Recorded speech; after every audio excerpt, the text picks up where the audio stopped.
নমস্কার বন্ধুরা, সিএসআইআর এর তরফ থেকে এমটিএস পোস্টে নিয়োগের জন্য সম্পূর্ণ পার্মানেন্টভাবে নিয়োগের জন্য বিজ্ঞপ্তি জারি হয়েছে, যেখানে যোগ্যতা মাধ্যমিক পাস।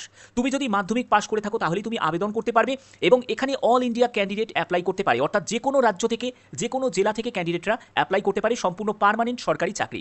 তো তোমাদের কিভাবে ফর্ম কীভাবে ফিল আপ করবে সম্পূর্ণ তথ্যে চলে যাচ্ছি। আমি একদম পুরো স্টেপ বাই স্টেপ তোমাদের দেখাচ্ছি। তোমরা দেখতেই পাচ্ছ যে এমটিএস পোস্টে নিয়োগ করা হচ্ছে। অ্যাপ্লিকেশন ফর্ম 27শে জুলাই থেকে আবেদন শুরু হয়েছে, অর্থাৎ মানে গতকাল থেকে আবেদন শুরু হয়েছে। 26শে আগস্ট পর্যন্ত আবেদন করতে পারবে। ভালো করে বুঝে নাও, প্রত্যেকটি তথ্য তোমাদের জন্য ইম্পর্টেন্ট। ওকে, তো এখানে পোস্ট কোড তোমরা দেখো, প্রথমে এমটিএস এবং পোস্ট কোডটাও এখানে দেওয়া রয়েছে। তারপরে হচ্ছে পার্সোনাল ডিটেলসে প্রথমে ক্যান্ডিডেটের নাম, তারপরে তোমার বাবার নাম। তুমি যদি বিবাহিত মহিলা হয়ে থাকো তাহলে তুমি তোমার স্বামীর নামও দিতে পারবে। তারপরে হচ্ছে মাদার নেম, তারপরে হচ্ছে জেন্ডার, তোমাকে এখান থেকে জেন্ডার সিলেক্ট করতে হবে। এরপরে হচ্ছে সিটিজেন অফ ইন্ডিয়া, তোমাকে এখানে বাই বার্থ বাই ডোমিসিল সেটা তোমাকে সিলেক্ট করতে হবে। আধার নাম্বারটা অবশ্যই ইম্পর্টেন্ট, আধার নাম্বারটা তোমাকে দিতেই হবে। একটা কথা বলে রাখি, এখানে যেগুলো রেড স্টার দেওয়া রয়েছে সেগুলো কিন্তু ম্যান্ডেটারি, সেগুলো ছাড়া তোমাদের ফর্ম সাবমিট করাই যাবে না।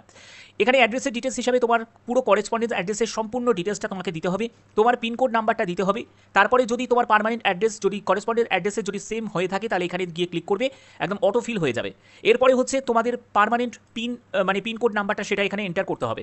এরপরে চলে আসছি ক্যাটাগরি অ্যান্ড এলিজিবিলিটি ডিটেলস। সেখানে হচ্ছে তোমার এখানে ক্যাটাগরি সিলেক্ট করতে হবে, যদি আনরিজার্ভ হয়ে থাকো সেটা তুমি সিলেক্ট করে নেবে, এবং তুমি যদি এসসি হয়ে থাকো সেটা তুমি সিলেক্ট করতে পারো। এবং এসসিদের কোনো আবেদন মূল্য লাগবে না, ফিজিক্যাল হ্যান্ডিক্যাপ তাদের কোনো আবেদন মূল্য লাগবে না। ঠিক আছে, তো এখান থেকে আমি জেনারেলটা রাখছি। এরপরে হচ্ছে তোমার এখানে দেখো আবেদন মূল্য হিসাবে জেনারেলদের 500 টাকা আবেদন মূল্য লাগবে। যদি ফিজিক্যাল হ্যান্ডিক্যাপ্ট হয়ে থাকো ইয়েস করতে পারো, ফিজিক্যাল হ্যান্ডিক্যাপদের আগেই বললাম যে কোনো আবেদন মূল্য লাগছে না, আর আমি এখানে নো করে দিলাম। এরপরে এক্স সার্ভিসম্যান যদি হয়ে থাকো তাহলে ইয়েস করবে, না হলে তুমি এখানে নো রাখবে।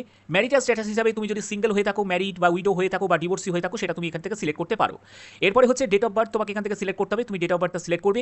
করার পরে তোমাদের বয়স 26/8/2026 হিসাবে তোমার বয়স কত সেই ক্লোজিং ডেট অনুযায়ী অটো ক্যালকুলেট হয়ে যাবে। এরপরে হচ্ছে তোমার ইমেল আইডিটা দিতে হবে, তোমার মোবাইল নাম্বারটা দিতে হবে। এরপরে চলে আসছি এমপ্লয়মেন্ট ডিটেলস। দেখো এই জায়গাটা বুঝে নাও, তুমি যদি একজন সিএসআইআর এর যদি এমপ্লয়ি হয়ে থাকো তাহলে ইয়েস করবে, না হলে তুমি নো করবে, কোনো অসুবিধা নেই, কারণ এখানে ফ্রেশার ক্যান্ডিডেট প্রত্যেকে অ্যাপ্লাই করতে পারে। এরপরে তুমি যদি একজন পার্মানেন্ট কোনো গভর্নমেন্ট এমপ্লয়ি যদি হয়ে থাকো তাহলে ইয়েস করবে, না হলে নো করবে, আমি এখানে নো করে দিলাম। এরপরে হচ্ছে এই জায়গাটাও আমি নো করলাম যে related to any CSIR employee যদি হয়ে থাকে, তো আমি এখানটা জাস্ট নো করে দিলাম। এরপরে এক্সপিরিয়েন্সের জায়গাটা দেখতেই পাচ্ছ যে এক্স সার্ভিসম্যান, ফ্রেশার প্রত্যেকেই কিন্তু অ্যাপ্লাই করতে পারে। ঠিক আছে, তো এই জায়গাটায় আমার কোনো কিছুই ফিল আপ করার কোনো দরকার নেই। তোমরা দেখো এখানে কোনো রেড স্টার নেই, অর্থাৎ তোমাদের এক্সপিরিয়েন্সের ডিটেলসে কিচ্ছু ফিল করতে হবে না। এরপরে চলে আসছি এডুকেশন কোয়ালিফিকেশনের ডিটেলসে। এখানে আমি জাস্ট মাধ্যমিক সিলেক্ট করবো, যেহেতু এমটিএস পোস্টের জন্য মাধ্যমিক যোগ্যতাই প্রয়োজন। এরপরে হচ্ছে মাধ্যমিক তুমি কোন বোর্ড থেকে পাস করেছো, দেখো তুমি এখান থেকে ওয়েস্ট বেঙ্গল বোর্ডও তুমি পেয়ে যাবে। আমি দেখতে পাচ্ছ WBBSC সিলেক্ট করে দিলাম। কোন ইয়ারে তুমি মাধ্যমিক পাস করেছো সেই ইয়ারটা তুমি জাস্ট এখানে বসিয়ে দিলে, আমি এখানে বসিয়ে দিচ্ছি। ঠিক আছে, আমি এখানে বসিয়ে দিলাম, একটা ইয়ার বসিয়ে দিলাম। এরপরে কত পার্সেন্টেজ তুমি পেয়েছো মাধ্যমিকে সেই পার্সেন্টেজটা তুমি এখানে ক্যালকুলেট করে এখানে তুমি বসিয়ে দিলে, আমি এখানে বসিয়ে দিলাম মাধ্যমিকের পার্সেন্টেজ। এবার হচ্ছে সাবজেক্ট স্টাডিড। দেখো তোমার যে সাবজেক্টগুলো ছিল সেগুলো তোমরা এখান থেকে টিক দেবে, আর যদি দেখো যে এর অপশনের মধ্যে সেই সাবজেক্টটা নেই তাহলে আদার্স অপশানে দেবে, এবং সেই সাবজেক্টগুলো এখানে কিন্তু তুমি এখানে টাইপ করে দিতে পারবে। যেমন দেখো ইংলিশ ছিল, মাধ্যমিকে ইংলিশ ছিল, ম্যাথ ছিল, সায়েন্স ছিল। ঠিক আছে, এবার যদি সোশ্যাল সায়েন্স বা এবারে তুমি আদার অপশানে আমি ক্লিক করলাম, এবং আর কোন কোন সাবজেক্টগুলো, যেমন এখানে বেঙ্গলি আমি দেবো, বেঙ্গলি আমি টাইপ করলাম। ঠিক আছে, বেঙ্গলি টাইপ করলাম। এরপরে হচ্ছে যা তোমাদের জিওগ্রাফি ছিল। ঠিক আছে, জিওগ্রাফি ছিল। ওকে, তারপরে হচ্ছে তোমাদের ফিজিক্যাল সায়েন্স ছিল, ফিজিক্যাল সায়েন্স। ওকে, তো ফিজিক্যাল সায়েন্স তো এইগুলো তোমাদের কিন্তু, তারপরে লাইফ সায়েন্স আমি জাস্ট তোমাদের বুঝিয়ে দেওয়ার জন্যই কিন্তু এটা দেখাচ্ছি। ঠিক আছে, তো লাইফ সায়েন্স, তো এরকম করে করে তোমাদের যদি আরও কিছু থাকে, আরও সাবজেক্ট যেগুলো আছে, তো সেগুলো তোমাদের একবার সার্টিফিকেট মার্কশিট থেকে দেখে নিয়ে তোমাদের এখানে টাইপ করে দেবে। এগুলো হওয়ার পরে এরপরে চলে আসছি ল্যাঙ্গুয়েজের ব্যাপারটা। দেখো প্রথমে ফার্স্ট ল্যাঙ্গুয়েজ, তো আমি ফার্স্ট ল্যাঙ্গুয়েজ হিসাবে আমি বেঙ্গলি রাখবো, বেঙ্গলি আমি টাইপ করছি। ঠিক আছে, এবার রিড, রাইট, স্পিক, তো বেঙ্গলি পড়তে, লিখতে এবং বলতে তিনটেই জানি, তো সেটা হয়ে গেল। এরপরে অ্যাড ল্যাঙ্গুয়েজ অপশানে ক্লিক করে আমি সেকেন্ড একটা ল্যাঙ্গুয়েজ সিলেক্ট করলাম, তো সেখানে আমি ইংলিশ রাখছি।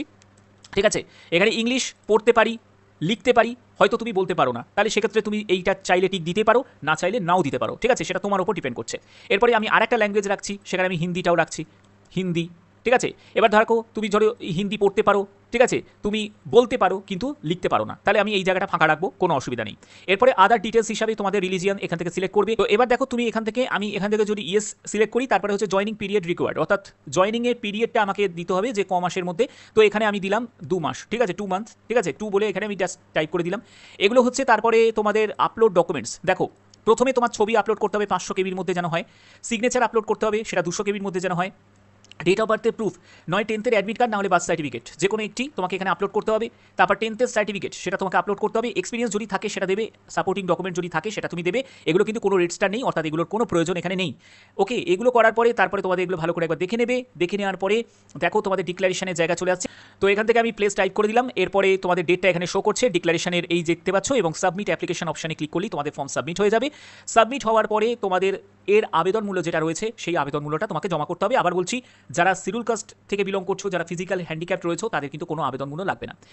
তো এখানে তোমাদের নোটিফিকেশানে দেখো তোমাদের ভ্যাকেন্সি ক্লিয়ার করা রয়েছে, এবং এখানে তোমাদের 25 বছরের মধ্যে বয়স হতে হবে, অর্থাৎ 18 থেকে 25 বছর। ওকে, এজ রিল্যাক্সেশনের ব্যাপারটা বলে রাখি, এখানে এজ রিল্যাক্সেশন রয়েছে। যারা তোমরা SC ST ক্যান্ডিডেট রয়েছো তাদের 5 বছর ছাড় আছে, ঠিক আছে। তো এখানে তোমাদের পরবর্তী হচ্ছে যে সিলেকশনের জন্য তোমাদের একটি রিটিন এক্সাম হবে। দেখতেই পাচ্ছ যে এখানে 10th স্ট্যান্ডার্ডে তোমাদের একটা রিটিন এক্সাম হবে। ইংলিশ এবং হিন্দি এই হচ্ছে ল্যাঙ্গুয়েজ তোমাদের থাকবে। OMR বেস তোমাদের অবজেক্টিভ টাইপ প্রশ্ন থাকবে।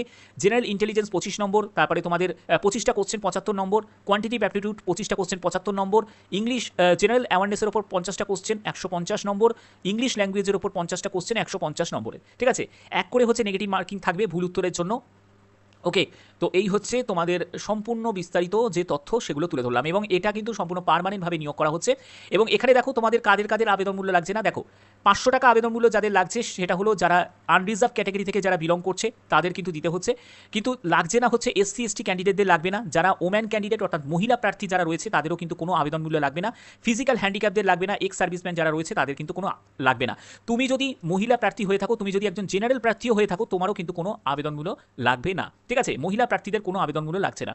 ওকে, তো এই ছিল তোমাদের সম্পূর্ণ ডিটেলস, যেগুলো এই ভিডিওর মাধ্যমে আমি স্টেপ বাই স্টেপ এখানে ক্লিয়ার করে দিলাম। এই হলো বিজ্ঞপ্তি, যেটা হলো CSIR IGIBর তরফ থেকে বিজ্ঞপ্তি জারি হয়েছে। অফিসিয়াল সাইটটা তোমরা একবার নোট ডাউন করে নাও। এটা হলো অফিসিয়াল সাইট, এই যে দেখতেই পাচ্ছ, এই সাইটেই তোমাদের ভিজিট করে আবেদন করতে হবে, ঠিক আছে।